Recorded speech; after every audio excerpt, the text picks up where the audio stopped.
Are you just generally doing website form fills, or are you doing integrations like multi-step forms? No, we're doing just strictly form fills off the website. I think people try to go way too deep with some of that stuff, and they're wondering like, well, why don't we get any conversions? I'm like, because you're asking for blood type. If you're a sole operator or a smaller local service business, this whole Google Ads thing can be not only very, very scary, but very, very daunting, especially when people talk about offline conversions and AI features, all of these things where all you want as a business owner is a steady stream of leads so that you can continue to run your business and enjoy your life in a profitable way. And the good news is that even in this age of AI and all these different features and complicated things like, as I said, offline conversions, is that you can still see success with Google Ads running search campaigns when you have a really, really dialed in strategy that not only covers what you need to do inside of Google Ads, but also when that phone rings. So that's why I invited Mike Mancini from Mancini Digital to come on so we can really outline how you can see success with Google Ads, even if you are just starting out in business or running a smaller team for your local service business. Let's go. Okay, welcome back. It's an absolute pleasure to have Mike here today. How you going, Mike? Good. I appreciate you having me. Thank you. Yeah, no, it's great. Hey, and what I wanted to get Mike on to talk about, on my channel, I know a lot in Google Ads. We've spoken a lot about for lead generation and the whole role of offline business, offline conversions. But for a lot of especially sort of service-based businesses or smaller businesses, those type of tech stacks aren't really available in their businesses. So what I really want to talk about is, I guess, some options that we can do, the importance of it, and how we can kind of get around even for small businesses, especially with local businesses or local service businesses. So, Mike, let's firstly start step one. A lot of businesses, you really do celebrate once they get that form fill, or they call it a conversion. Right. But you've sort of said that conversion in Google Ads is only the first win and not the end of the journey. So do you just want to explain that a little bit further? Yeah. And to preface that again, I work 100% with home service companies. So that's typically what I'm referring to. But I think, well, I mean, to put it lightly, I've still yet to meet the person that gets 100% of their leads to convert into an actual paying job. So when I talk about conversions, we are talking about form fills or phone calls. They pay for the click, they pay for the lead, but nobody closes it 100%. So what if you don't answer? What if the person is getting a few bids for that HVAC system? What if they haven't made a decision yet and they've contacted a couple other companies? But specifically about lifetime value, I'll tell a couple stories, throughout this process just to drive this home. But I hired an electrician once, referred him to my friend down the street. Within a week, he hired them as well. Within the next week, he referred them to someone else. And total, that was worth over $5,000 from one lead. Because I went on Google and I clicked on that service business. So, right, it's not just getting to that job initially. It's the follow-up business that they can make from it. But if they don't get the job initially, following up with a phone call, following up with email, it all adds up. Yeah.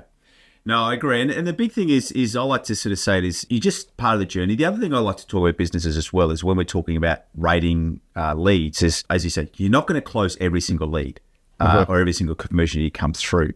For me, what I'm more wanting to do is really making sure that we're, to the business, to the local service business, that we're getting them the right type of leads where they go, these are the people that I want to be talking at. We're not going to close them all, but get me more of these people because they're the ones that we want to be talking to.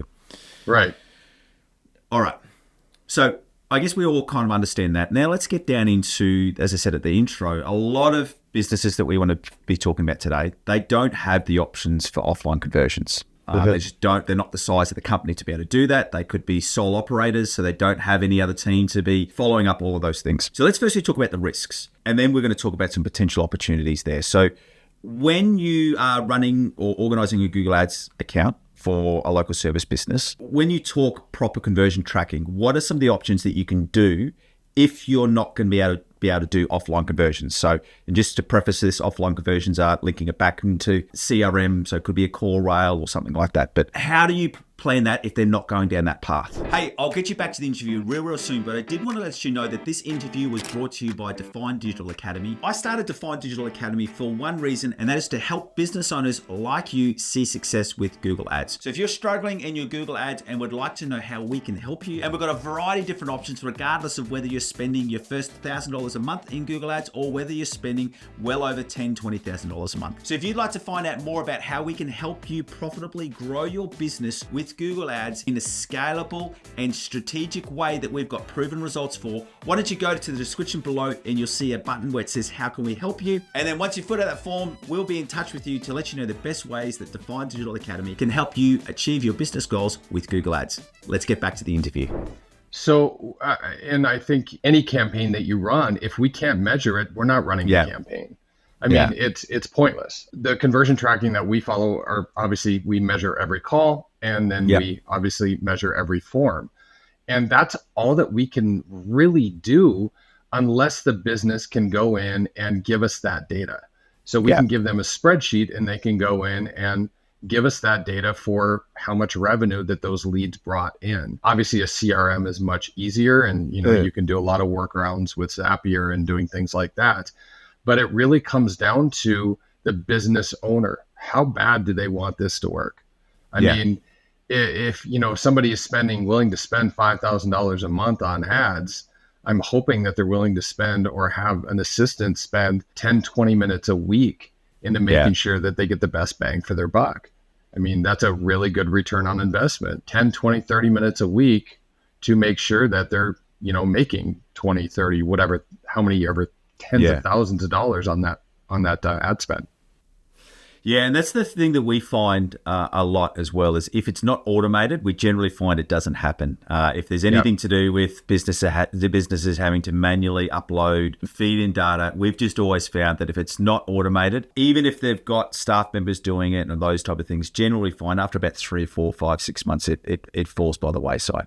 Yeah, we usually find it quicker than that. yeah, I was being nice. Yeah.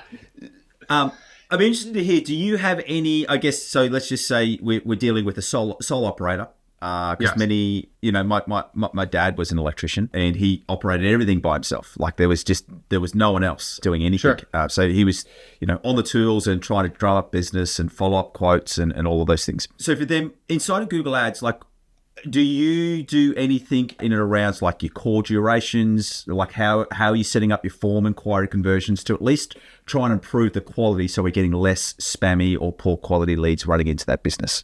To be totally fair, we haven't had a lot of issues with heavy spam coming in. It does tend to be a little bit more sometimes with the calls. So yeah, we are trying to, measure call duration. The problem that we run into is, for a lot of these, if they are solopreneurs, they might be on a job. They might be on the phone. So if someone calls and leaves them a message, we want to make sure, and it's, leaves them a message for a good lead, we want to make sure we track that. However, it just gets difficult depending on who's answering the phone, if they're answering the phone, which tends to be a big issue in itself. It's very frustrating for us running ads because we want to help these businesses, but it comes down to the feedback that we get. Even as someone that can literally just take and use a simple spreadsheet, which we will provide them, right? That shows us how much revenue they can make. We get, how much revenue they did make from ads. That really does help us when it comes to optimizing the campaign and going down that, going down the right track. So what are your messages? So let's break this down into, because there's going to be two groups of people watching this video. So let's firstly go to the actual trade people, business owners who are listening to this. Like, how do you try and communicate to them the value of spending that, 10 minutes, 20 minutes of the feedback loop to you as the Google Ads operator, a manager? Yeah, how do you communicate that through to try and get the value and the worth of it? To be honest, we don't try to necessarily train them as much as we like to tell stories of actual things that have happened. So in that situation, it's really about not just saying that they want to spend $3,000 or $4,000 a month on ads. A lot of people think that that's it. And we're like, but listen, we can take this a step further. If you truly are interested in building your business and you can simply spend this 20 minutes a week to track it, we can show you exactly what's converting, as far as revenue wise, and you can reinvest, right? And it's like with an e-commerce campaign, but fortunately in e-commerce, you can see that number pretty quick. But for a lot of these guys, it's a little bit of a lag. Maybe it's once a month that they get back to us. But we've had clients where they come to us and say, okay, we spent $5,000 on ads, but we made 20. I'm like, awesome. Why don't you give us another $1,000? Yeah. And they're like, for what? I'm like, not for us, for your ads. So now instead of spending 5, you're spending 6, but instead of 20, they make 22 or 23. And we had an individual that did this religiously month after month. And he wasn't, we weren't saying, give us an extra 1,000. He was like, here's an extra 4. Yeah. And he went from 3 trucks to 14 in 2 years. Now that's taking it obviously to the extreme, but for a lot of people, it's a matter of, okay, we want them to increase their ad spend from their profits, not more money out of their pocket, but money that they made from the campaign. The only way we can do that is that they can show us exactly what they brought in if they don't have a CRM in place. Yeah, the biggest thing that we've always had struggles with communicating through is also make it clear. The Google Ads is just the one part of the element. So because one of the things we found out too is we had this campaign, it was going well. And then all of a sudden we started getting a lot of feedback from the owner that there's poor quality leads, there's no quality leads, everything's spammy and those things. And we went, well, look, if anything, the account is like operating better. We're getting the cost per conversion down, we're getting those things. And then thankfully they had a call recording system, and they actually found out that they changed their sales receptionist. And basically that's where the problem was. It was nothing to do with the lead quality. It was actually to do with that first interaction with the business. And I think that's something that we just also try to reiterate, is that understanding the limitations of Google. Like we don't control that first interaction that they have with your business, and those principles are still need to be followed up properly. I agree 1,000%. We had the same issue. We worked with a guy for 5 years. He called us up and he's like, Mike, we haven't converted a single lead in 3 months. And I'm looking at his account. I'm like, statistically, that's impossible. They just had too many leads. He found out his salesperson was tanking all the deals because he'd been passed over for a promotion. Yeah. And I'm like, this is another thing that I would like to stress to business owners is communication. It doesn't have to be every week or even every couple weeks. Even if somebody, wants to touch base every 6 weeks, great. But a lot of people just like to kind of set it and forget it. And we're like, what you don't understand is the communication that you give to us helps us run these better, right? Yeah. All right. Now let's talk because there's going to be another group of people who are running Google Ads campaigns for service-based businesses. Do you have any protocols or anything that you work around? So let's just talk about phone calls first. Do you have any protocols that you generally use for what the call duration should be in terms of the conversion settings to help sort of qualify that as a converted lead? I think it really depends on how they're answering their calls. I hate to say that, but it specifically depends on, are they answering the calls themselves or are they answering a service? If it's a service, I like to call the service and kind of see how long it takes. Because the service will just get that information and, it might be, I've seen some of them do it like 60 seconds, which I'm like, okay, at least they had somebody answering the phone. Yeah. So I think it really varies on that. So I wish I had a simple answer for you, but I think it varies by company to company. Yeah. And then certain companies will get on the phone and they're true salespeople, right? They'll keep that person on the phone 3, 4, 5 minutes, getting all their information, making sure they can give them a quote over the phone. So I mean, it really just depends on, I think we adjust the parameters after a little bit. So, and I guess the core principle there is really trying to understand how the business operates, how they run their calls, to suit the settings from there. Have you ever come across businesses go, hey, look, we're getting phone calls, but it's people who are looking for work or people who are the wrong type of lead? I mean, what strategies do you have in place to try and limit the amount of untargeted or poor quality calls? I mean, I think the go-to right there is obviously negative keywords. I mean, because of all the service businesses that we've worked with, our negative keyword list is around 2,000 before we even start.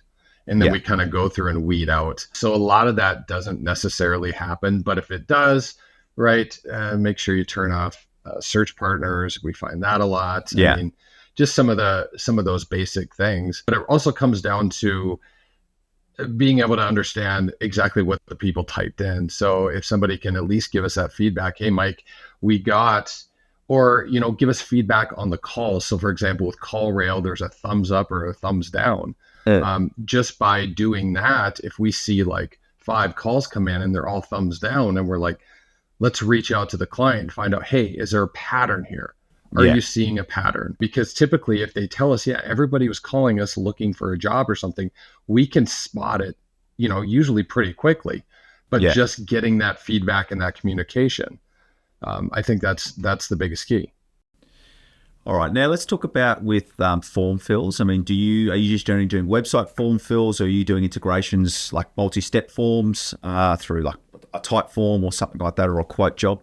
No, we're doing just strictly form fills off the website. I'm sure you know that, every question you ask, we'll get some people that want to ask 27 questions. I'm like, nobody's going to fill it out. We're going to lose those conversions. So we typically keep it very, very brief. And then obviously when the client gets the lead, they know exactly what page they came from. So if it was for air conditioner repair or furnace install, they know exactly where it came from. But we usually keep them very brief. I think people try to go way too deep with some of that stuff. And they're wondering like, well, why don't we get any conversions? I'm like, because you're asking for blood type, They're like, well, we want to know the address. I'm like, well, that's going to be an issue. You're going to, just cut them off right there. People haven't hired you yet. You gotta show that you're going to answer the phone, that you're going to get back to them. I mean, that's really what people want these days.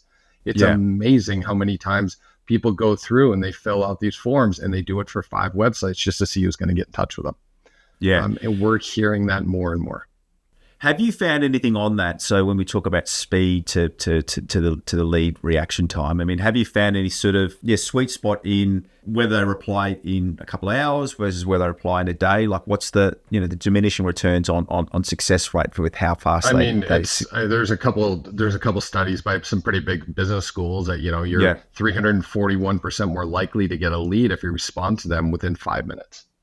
And there's another one that says if you're 400% if you respond to them within 60 seconds.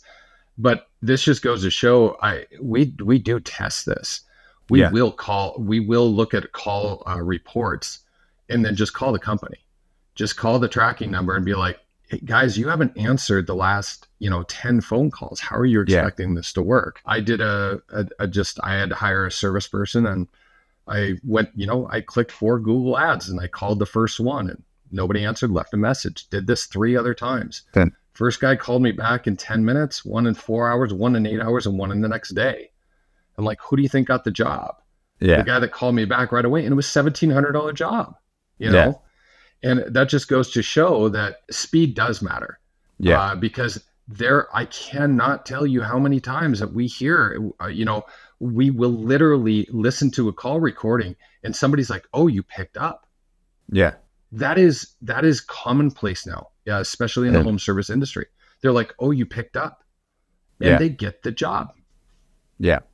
And I think it's also, I've always looked at it as well, is that especially for a small business owner, they can sometimes feel threatened to go, well, I don't have the large enough budget. There's all these things I don't have, but actually flip it on the other side of going, well, there are things that you do have. And one of those things you do have is that speed to the market, to speed to be able to go, look, I'll get your quote today, all of those things. And I think that does make a really, really big difference if you can be really, really solid on that. And there are so many people out there that will do that, and they do get the job specifically because of that. But it can't be stated enough that the cost of not doing that, you can nowadays hire, call services for under $200 a month. Well, if they get you just one job, chances are you paid for that call service for 6 months. And it blows my mind that they're like, I just don't have the money to hire someone. I'm like, you don't need to. You can hire this service for $180 a month to make sure that they pick up the phone when you can't. All right, let's now get inside of the Google Ads dashboard. And what I'd really be interested to see is what is your accounts generally looking like? How are you structuring your accounts? What type of campaigns are you running? Like, how are you running that for your local service business? For local, we are concentrating mostly on search. There's a lot of argument around retargeting campaigns, doing display campaigns.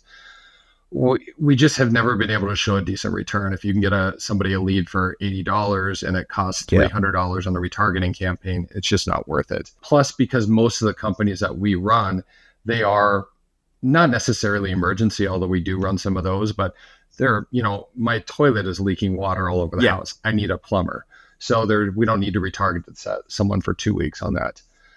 So they're typically search campaigns. If we're running into issues or there's a lot of competition, we'll test some performance max. We haven't seen the best results from those, although the cost per click is nice, but we haven't seen the results on that. We're doing just some testing with some certain accounts that maybe have had some problems.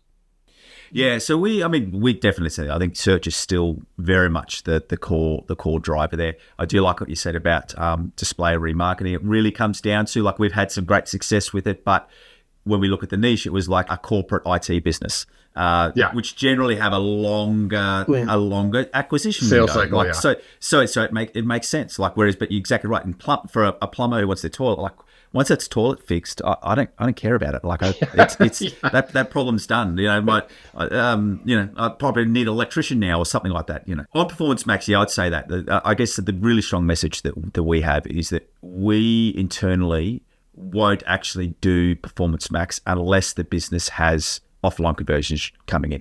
We do find it works, but it doesn't work if you don't have offline conversions running. Right. So, like I said, we're testing on some very small numbers. Just in some specifically very competitive markets, just seeing what we can do with it. But you're right. It becomes almost impossible unless you can measure it like that.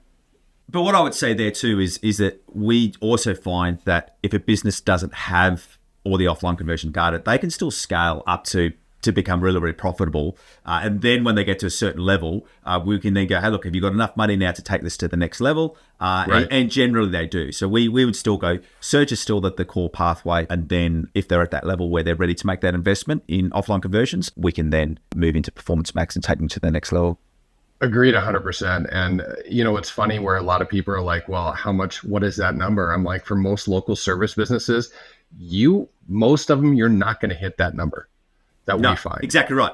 Without putting on extra trucks or without putting on extra staff or without putting on. Right. So exactly right. So it very, very much comes if you're a local operator, one or two, one that you may have a couple of guys, search is going to be enough for you. If you're more of a company that's wanting to, it also depends. Like I'd say some builders and remodelers, they do need to, because it's like such a larger job pool, it makes sense for them. But yeah, it's very much if that business wants to scale to beyond like just a single operator, they need to go down that pathway.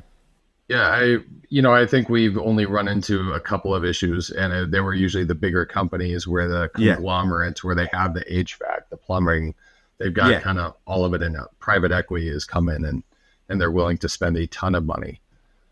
But for most service businesses that we work with, they don't ever really scale to that point. Not unless, like what you said, they're willing to expand like crazy.